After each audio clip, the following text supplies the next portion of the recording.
കോൺഗ്രസിൻ്റെ മുന്നോടിയായിട്ടുള്ള സംസ്ഥാന സമ്മേളനം ഇന്ന് വൈകുന്നേരം നടക്കുന്ന വളണ്ടിയർ മാർച്ചോടെയും ലക്ഷങ്ങൾ അണിനിരക്കുന്ന പൊതുസമ്മേളനത്തോടും കൂടി സമാപിക്കാൻ പോവുകയാണ്. പ്രതി സമ്മേളനം അവസാനിച്ചു കഴിഞ്ഞു. വളരെ ആവേശകരമായ ഒരു സമ്മേളനമാണ്. എന്നും ഓർമ്മിക്കാൻ കഴിയുന്ന ഒന്നായിരിക്കും പാർട്ടിയുടെ ചരിത്രത്തിൽ കൊല്ലം ജില്ലാ സമ്മേളനം. പാർട്ടിയുടെ താഴെത്തലത്തിലുള്ള എല്ലാ സമ്മേളനങ്ങളും പൂർത്തിയാക്കിയതിന് ശേഷമാണ് ജില്ലാ സമ്മേളനങ്ങൾ ഉൾപ്പെടെ കഴിഞ്ഞ് അതിൻ്റെ ഭാഗമായിട്ടുള്ള നിരവധിയായ അനുബന്ധ പരിപാടികൾ, ജനകീയ വിദ്യാഭ്യാസത്തിൻ്റെ ഭാഗമായിട്ട് തന്നെ നിരവധി പരിപാടികൾ കഴിഞ്ഞതിന് ശേഷമാണ് സംസ്ഥാന സമ്മേളനത്തിലേക്ക് പ്രവേശിച്ചത്. ജനങ്ങളെ ആവേശം കൊള്ളിച്ച ചരിത്ര പ്രദർശനം ഉൾപ്പെടെ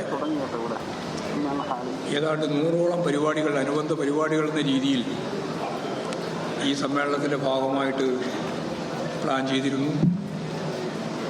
വലിയൊരു ജനകീയ മുന്നേറ്റം ഇതിൻ്റെ ഭാഗമായിട്ട് സൃഷ്ടിക്കാൻ നമുക്ക് സാധിച്ചിട്ടുണ്ട്.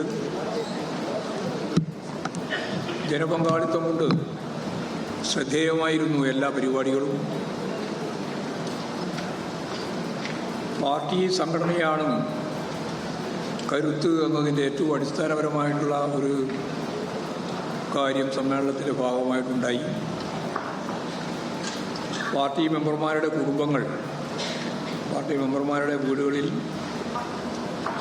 ഈ സമ്മേളനത്തിൻ്റെ ചെലവിനു വേണ്ടി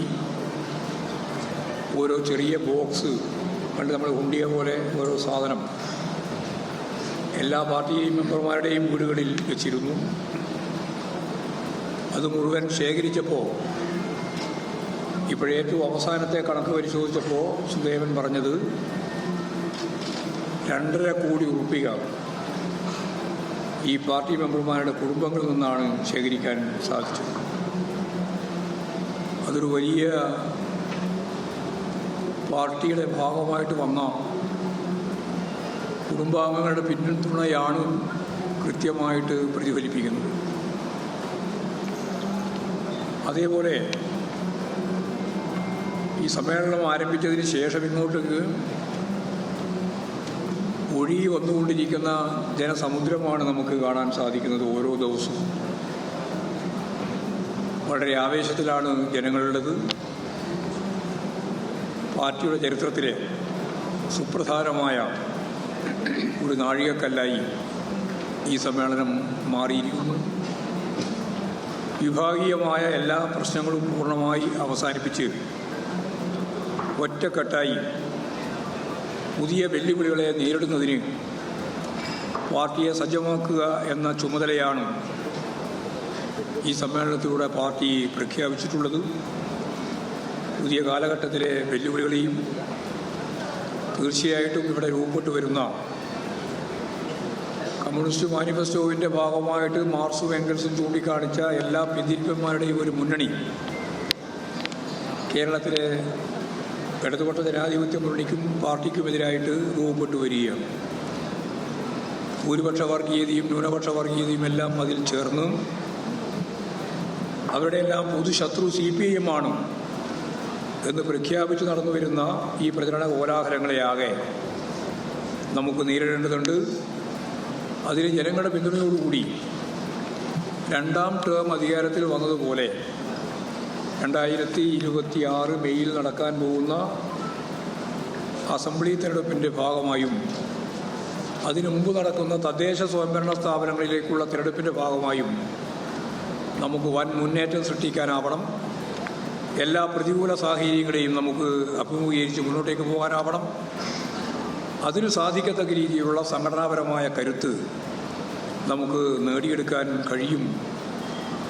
അതോടൊപ്പം തന്നെ കേന്ദ്ര ഗവൺമെൻറ് സംസ്ഥാന ഗവൺമെൻറ്റിനെതിരായിട്ടും ജനങ്ങൾക്കെതിരായിട്ടും പ്രഖ്യാപിച്ച ഈ സാമ്പത്തിക പ്രതിരോധ യുദ്ധം അതും നമുക്ക് നേരിടാൻ പറ്റണം. അത് നേരിടാൻ സാധിക്കണമെങ്കിൽ കേരളത്തിൻ്റെ സ്വാധീനത്തെ, അതിൻ്റെ കഴിവിനെ പരമാവധി നമുക്ക് ഉപയോഗിക്കണം. അതാണ് നമ്മുടെ പുതിയ വഴികൾ, നവകേരളത്തിനുള്ള പുതുവഴികൾ എന്ന രേഖയിലൂടെ ഈ സമ്മേളനം ഇപ്പോൾ കണ്ടിട്ടുള്ളത്. വലിയ മാറ്റം, ആരും പ്രതീക്ഷിക്കാത്ത മാറ്റം ഈ കേരളത്തിലുണ്ടാവാൻ പോവുകയാണ്. വ്യാവസായിക മേഖലയിൽ 1,52,000 കോടി രൂപയുടെ നിക്ഷേപം. അതിനു പുറമെ സഹകരണ മേഖലയും തദ്ദേശ സ്വയംഭരണ സ്ഥാപനങ്ങളും ചേർന്നുകൊണ്ട് ഗ്രാമങ്ങളിലും പട്ടണങ്ങളിലുമെല്ലാം ജനങ്ങൾക്ക് ഉപകാരപ്രദമായ രീതിയിലുള്ള വിവിധ സംവിധാനങ്ങൾ ഉപയോഗപ്പെടുത്തിയുള്ള പദ്ധതികൾ ഒക്കെ വിഭാവനം ചെയ്യുന്നുണ്ട്. നമ്മുടെ സമ്പത്ത് പൂർണ്ണമായിട്ടും സ്വരൂപിക്കാനും പുതിയ രീതിയിൽ ആ സമ്പത്ത് വിനിയോഗിച്ചുകൊണ്ട് ഫലപ്രദമായി കേരളത്തെ മുന്നോട്ടേക്ക് നയിക്കാനും സാധിക്കുന്ന ഒരു വികസന പരിപ്രേക്ഷ്യം കേരളം മുന്നോട്ടേക്ക് വെച്ചിട്ടുണ്ട്.